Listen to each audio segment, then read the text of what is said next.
let me end the week with a further critical comment. Anthony Albanese has been Prime Minister for 159 days. His honeymoon period is over. People will soon start to realise the mess this government is getting us into. I repeat, for the first time in memorable history, Australia's energy market is at tipping point. This is a genuine crisis. The response from the government? The Prime Minister still says renewables are cheaper. They're not, but even if they were, they're not reliable or available. The Prime Minister has refused to apologise for promising to reduce household power bills by $275 next year. His whole government seems on board with green madness. In his budget speech, Treasurer Chalmers says nothing speaks more to the future or to a more modern economy than cleaner, cheaper and more reliable energy, unquote.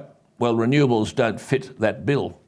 But the Energy Minister, Chris Bowen, drowning in his own folly, has said the recent floods in Victoria, quote, are a direct product of climate change, which is why he wants to reduce our emissions by 43% and have 82% of our power coming from renewables by 2030.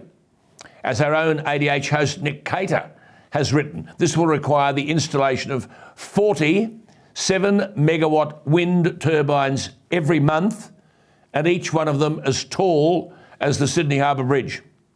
Further, getting to net zero will require more than 22,000 500-watt solar panels to be installed every day for the next 8 years. And all this assumes that we can buy the panels in the first place. Polysilicon wafers are in short supply and 95% of them come from China. Professor Judith Sloan has made similar points in The Spectator magazine. She writes that the national energy market is becoming, quote, extraordinarily fragile. For instance, the energy market operator now frequently intervenes in the grid to keep the power going, when before such intervention only happened once in a blue moon. And the situation is only going to get more precarious. Liddell Coal Power Station closes next year. Origin Energy's Eraring plant, which produces a quarter of New South Wales's power, closes 3 years later. AGL Energy is shutting down its Loy Yang A power plant in Victoria 10 years earlier than expected. These people, why keep it going? I mean, they're attacked at every turn by the government. The state of Queensland will be out of coal by 2035. And still, the government has no clear plan about what's going to replace all this coal-fired power generation. Your energy bills are already telling the story. There's one simple truth re energy.